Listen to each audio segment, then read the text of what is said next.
qui s'est vue contrainte d'élire domicile dans des habitats de plus en plus hostiles. Bientôt ce sera l'automne, et son métabolisme ralentira, tandis qu'elle se prépare à hiberner.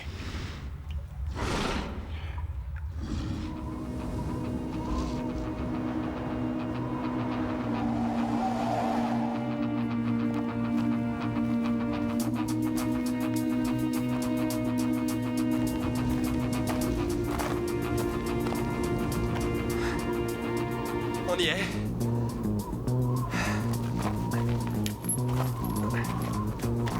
Pourquoi as-tu choisi un lieu aussi éloigné et aussi inhospitalier pour vivre?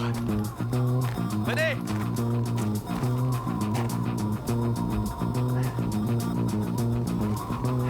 La police a mené son enquête, maintenant à notre tour. Mettez en place une cartographie ultrasonique et une grille numérique de toutes les surfaces. On doit définir clairement à quoi pouvait ressembler cet endroit il y a 600 ans. D'accord. Vous pouvez procéder à une fouille minutieuse des parois et du sol, relever les détails qui échapperaient à un œil profane et qui nous aideraient à définir la nature de la créature. Je m'en occupe.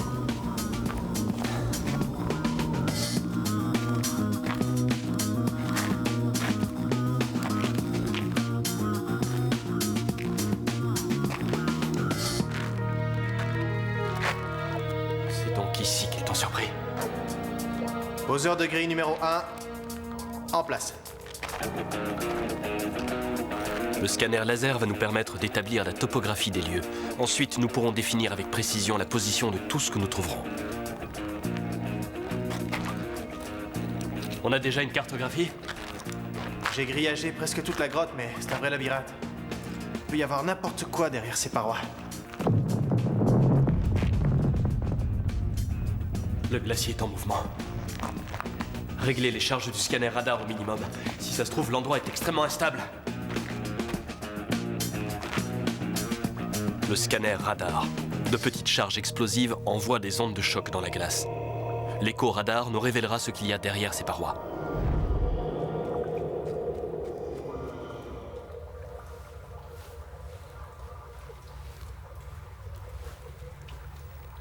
Qu'est-ce que c'est? Je ne suis pas certaine. Je sais ce que c'est. Une bouse de dragon. C'est de la matière organique, à mon avis. Elle est superbement conservée. Beau travail. Emballons-la.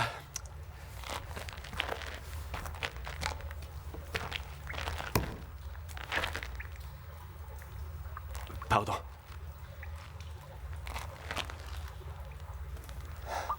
Il y a des traces d'éclats d'ossements. Regardez, on dirait des noyaux de fruits. Des noyaux de dattes. Le palmier dattier n'était pas courant dans les Carpates, même il y a 600 ans. Il est possible qu'elle se soit égarée, mais il est plus probable que ce soit les excréments d'un autre dragon. La question suivante est donc... Pourquoi aurait-il couvert d'aussi importantes distances en traversant les continents et les climats? Qu'est-ce qui a bien pu le faire venir jusque dans les Carpates? L'auteur de cette bouse avait pris son dernier repas dans un endroit bien plus chaud. Quelque part en cours de route.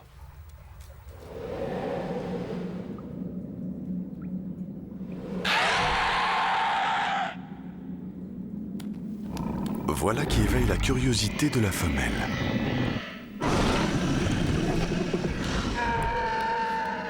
C'est un son qu'elle n'a jamais entendu auparavant. Et pourtant, il lui est étrangement familier.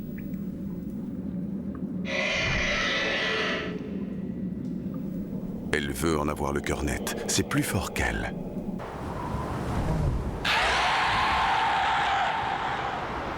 Contre toute attente, un dragon des montagnes mâle a senti l'odeur de notre femelle. C'est un dragon nomade venant du mont Atlas en Afrique du Nord. Son besoin de s'accoupler l'a conduit du sud de l'Europe jusqu'aux Carpates.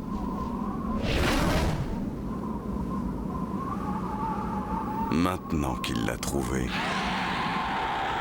l'instinct prend le dessus. Et les voici qui font ce que firent ceux de leur espèce durant des milliers d'années.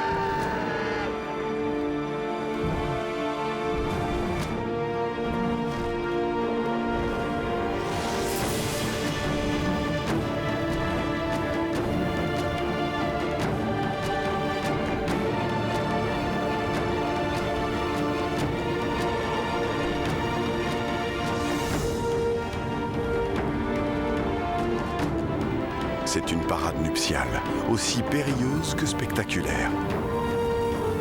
Au sommet de leur ascension, leurs serres se joignent et ils se laissent tomber. C'est une stupéfiante chute libre. Le test ultime de leur foi.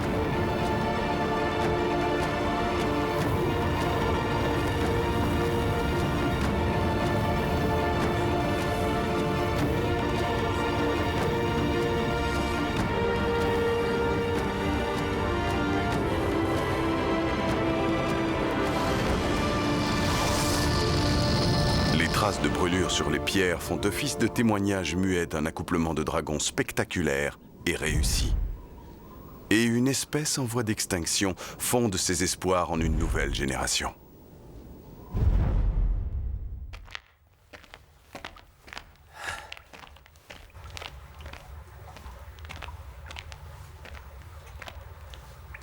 Qu'est-ce que c'est?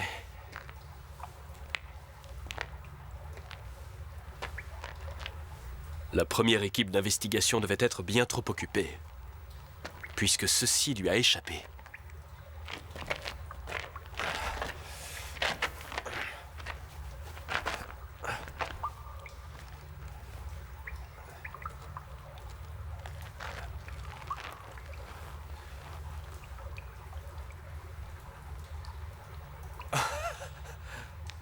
C'est un nid.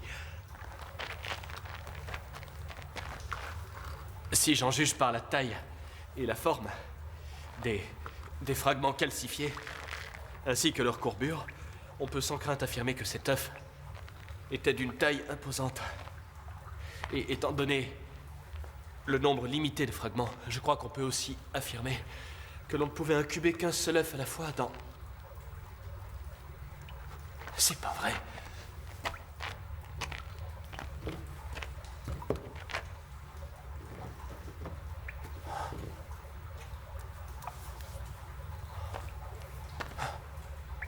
Deux œufs dans le même panier. Mais un seul a fini par éclore.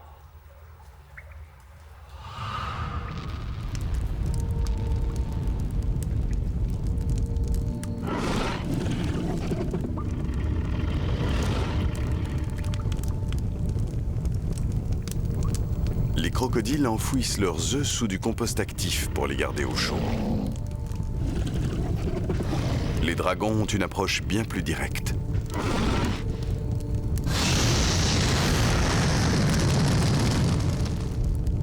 La coquille des œufs a des propriétés thermorésistantes et peut tolérer des températures élevées.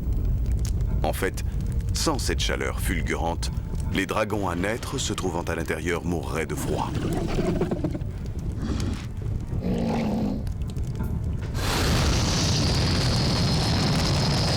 Les pierres préservent les œufs du contact direct avec les flammes, mais elles retiennent aussi la chaleur, en la relâchant progressivement sur un laps de temps assez long. Elles maintiennent ainsi la température stable dans le nid.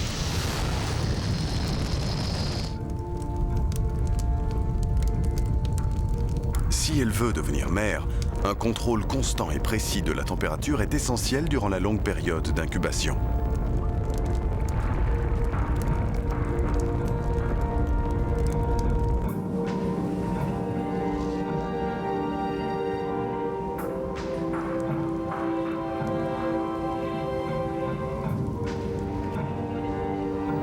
Son compagnon revient de la chasse. Il revient les mains vides. Encore une fois.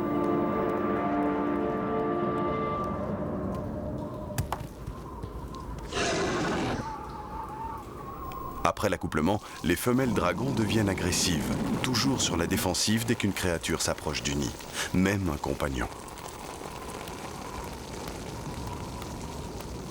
Pour compenser le manque de nourriture, il apporte un cadeau afin de l'apaiser. Une autre pierre pour le nid.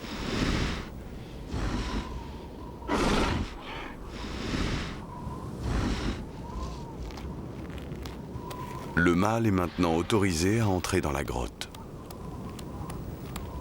La femelle va aller chasser à son tour.